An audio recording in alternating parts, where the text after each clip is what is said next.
Bonjour à vous si vous nous rejoignez pour cette troisième et dernière partie de Via Nova. Le 21 août 1975, mené par Edmond Siméon, quelques dizaines d'hommes armés de fusils de chasse investissent une cave viticole située à Aléria, suspectée d'être mêlée à un scandale financier.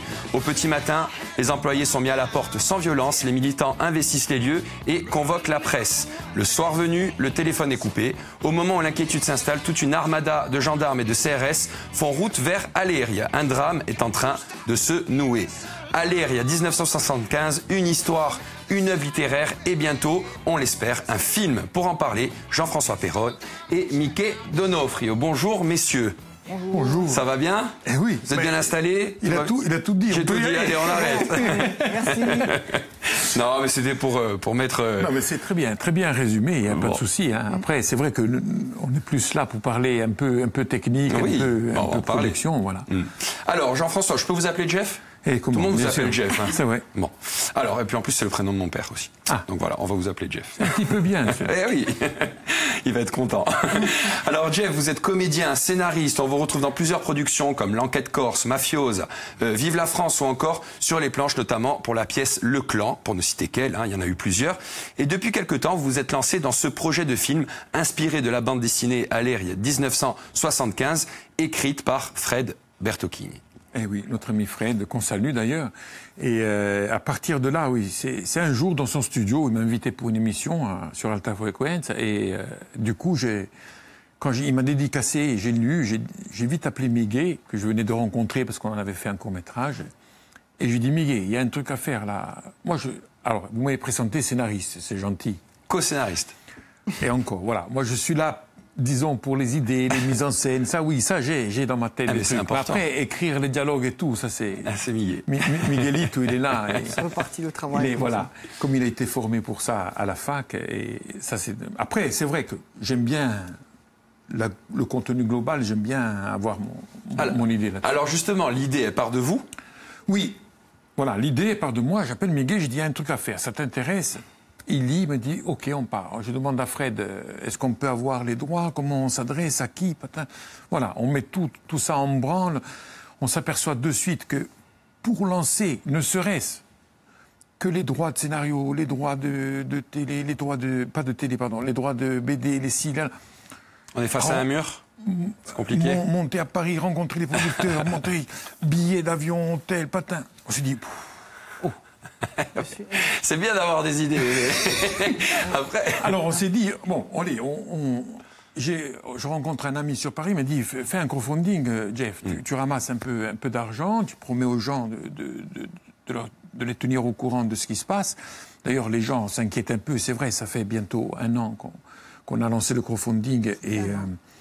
oui, mais pas qu'on a terminé, c'est vrai qu'on l'a lancé, c'est vrai. Alors, on va revenir sur le crowdfunding dans un instant. On voulait savoir pourquoi le fait de raconter cette histoire et d'avoir cette idée vous tient à cœur. Pourquoi en faire un film? Moi, c'est vraiment, avant d'être, je dirais, l'histoire de notre île, un fait historique de notre île, moi, c'est avant tout les images, les flashs. Quand j'ai lu la BD, je me suis dit, purée, ça peut faire un super film, ça. C'est vraiment artistiquement parlant que j'ai eu mon idée, d'abord. Mon flash, j'ai dit, putain, ça vaut n'importe quel grand film américain. Si on a les moyens, si on a les gros euros, comme on dit. Et là, c'est un truc à faire, vraiment, un film à suspense, à tension, en révélant, en même temps, en parlant d'une histoire vraie, ça va faire quelque chose d'explosif. Voilà. Avant tout, mon flash, il est avant tout artistique. Après, quand j'ai parlé à Miguel, il a commencé à me dire, oui, il s'est passé ça, parce que lui, c'est un historien d'Iguidito, sur cet événement-là particulièrement. Et voilà, après alors, tout s'est mélangé. Justement, alors ce film relatera cet événement du 21 août 1975, qui est l'acte fondateur du nationalisme insulaire. Est-ce que les faits seront fidèlement retranscrits tels qu'ils ont été vécus? Ou est-ce qu'on scénarise autrement? Bon, justement, l'idée, comme l'a dit Jeff, le point de départ, c'était la bande dessinée de Frédéric. Donc, ça nous a servi un peu de trame générale, factuelle. Et après, on a étoffé, on a été rencontrer les gens, les protagonistes qui ont vraiment vécu cet événement-là pour récolter leurs témoignages et nourrir un peu, s'inspirer et rester, parce qu'on voulait rester au plus près, effectivement, de la réalité historique. Après, bien évidemment, ça reste un film de fiction, donc on a injecté, on a romancé quelques trucs sans non plus aller dans des directions, on n'a pas rajouté... Mais ces témoins que vous avez rencontrés sont un peu quand même le point d'ancrage du scénario. Voilà, on est en... Je pense que on n'a pas inventé beaucoup de choses parce que la grosse partie des anecdotes, des souvenirs qu'ils nous ont racontés, ça nous a donné des idées qu'on a transposées un peu dans le scénario. Donc, allez, on a 80%, c'est plus ou moins ce qui s'est passé. Après, il y a 20% d'arrangement cinématographique, quoi, on va dire. Et alors, ces témoins, ils se sont facilement prêtés au jeu. Ça a été compliqué de les rencontrer? De les rencontrer, non. On a pris contact avec eux, on les trouve facilement. Après, c'est plus des témoins, je dirais, de la partie militante autonomiste de l'époque, c'est-à-dire les gens qui faisaient partie du commando, qui ont occupé la cave, tout ça. On a eu plus de mal à retrouver parce que l'un des axes qu'on veut mettre en avant, c'est aussi, on veut raconter sans parti pris, c'est-à-dire à la fois l'avis des militants qui étaient sur place à l'époque et aussi des gendarmes qui ont été mobilisés, les forces de l'ordre, voilà. On parle des deux camps. Hein. Et on a eu plus de mal à rencontrer des gens de ce bord-là pour avoir leur ressenti, et donc c'était plus compliqué. Donc du coup, on a eu quelques infos de ce côté-là, mais on cherche encore. Donc s'il y a des témoins, des gens qui écoutent, qui peuvent nous aider pour ce côté-là, c'est volontiers qu'on prendra leur point de vue. Alors on a pu lire, on a fait quelques recherches, on a pu lire que peut-être le scénario s'orienterait dans ce qui s'est passé dans cette cave et le film resterait autour de ce moment-là. Alors ça c'est, il va dire ouais, ça c'est la prod qui parle, mais c'est vrai, tout dépend combien on va mettre sur la table pour faire le film. Si demain vous me donnez 5 millions, il y aura tout. Il y aura même les effets spéciaux. Tout, les hélicoptères, les 500 blindés, 500, tout ce que vous voulez. Mais non, si on n'a qu'un petit million, forcément on va réduire l'angle de vue. Alors si on n'a plus rien, si on n'a que notre crowdfunding, qui est déjà pas mal, à 50 000 euros on va ramasser. Si on n'a que ça, forcément, on sera sur une réécriture du scénario, sur un huis clos. Mais le film, je pense, je peux le dire aujourd'hui, en 2020, on commence à tourner. Ça, c'est sûr. On s'est mis une deadline, nous, parce que sinon, on n'avancera pas. Alors justement, vous en parliez...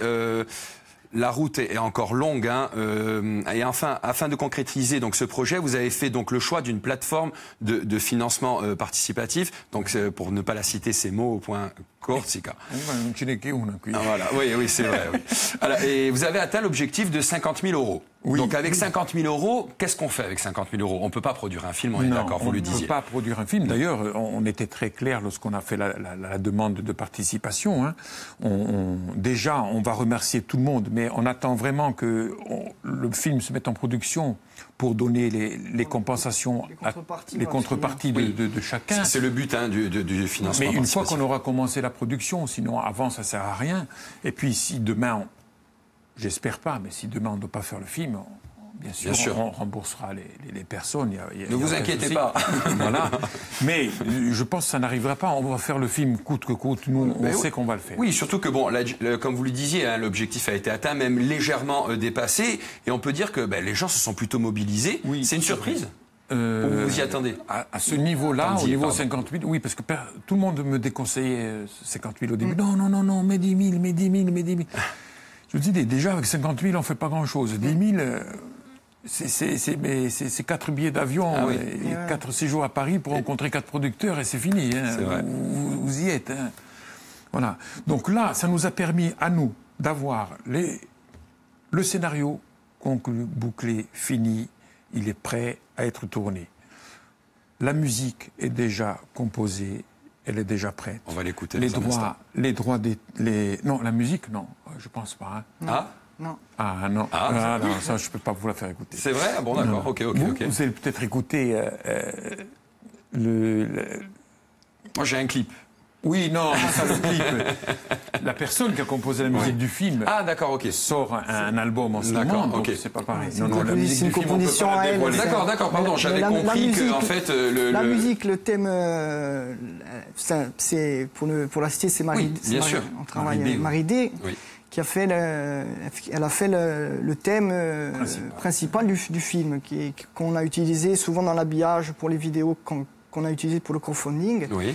Et là, effectivement, elle sort, elle a fait elle sort son album, mais bon, une composition à elle. C'est quelque chose à part. En tant qu'artiste-interprète. D'accord. Alors justement, bon, on a à peu près résumé. Qu'est-ce qui va se passer maintenant? C'est quoi la prochaine étape? Là, aujourd'hui... Maintenant, on a du budget. Enfin, on a du budget. On a un budget, un léger budget. Voilà, mais on a travaillé la musique. On s'en est déjà bien servi parce qu'on a rencontré beaucoup de gens. On a présenté le projet, on a finalisé tout ce qui est de notre côté. On a monté notre boîte de production qui sera une coproduction avec une plus grosse, bien sûr, parce que la nôtre est toute petite. Cette boîte de production est prête maintenant à se mettre en cheville avec un distributeur et une production. Vous pouvez me contacter, il n'y a pas de souci. Est-ce que vous avez eu l'oreille attentive d'autres producteurs? Bien sûr, bien sûr. On a eu beaucoup d'avis de professionnels et d'autres producteurs.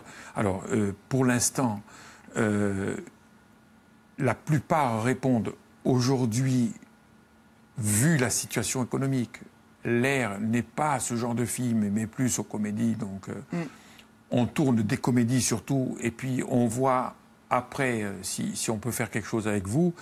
Je pense qu'il y aura un créneau à prendre parce que c'est pas du tout les mêmes productions qui font des comédies et ce qu'on recherche nous.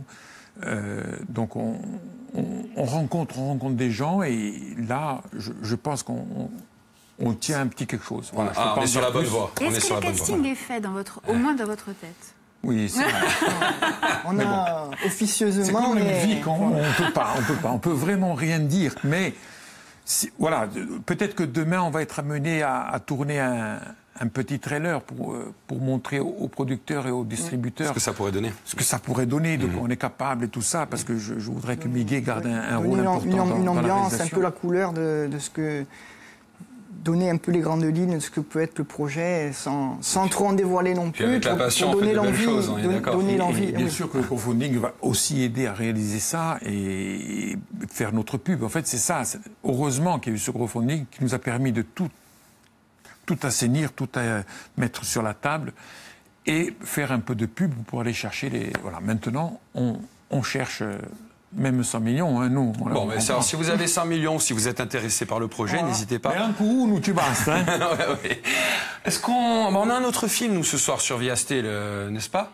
Oui, tout à fait. Alors ce soir, on vous propose de regarder Le Pigeon est de retour, une comédie italienne réalisée par Amandio Todini de 85, musique Nino Rota avec Marcello Mastroianni et Vittorio Gassman. Donc à ne pas louper, ce soir à 21h10 sur Viasté. Voilà, merci messieurs, on arrive au terme de l'émission, ça va très vite. Qu'est-ce qu'on peut vous souhaiter à part que ce projet se concrétise? De venir faire la promo. Ah oui. Bah oui.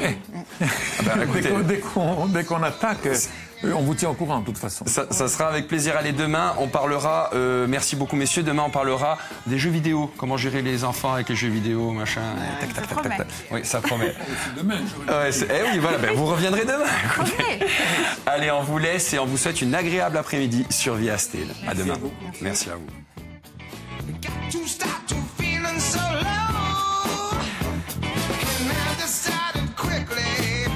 Yes, I did.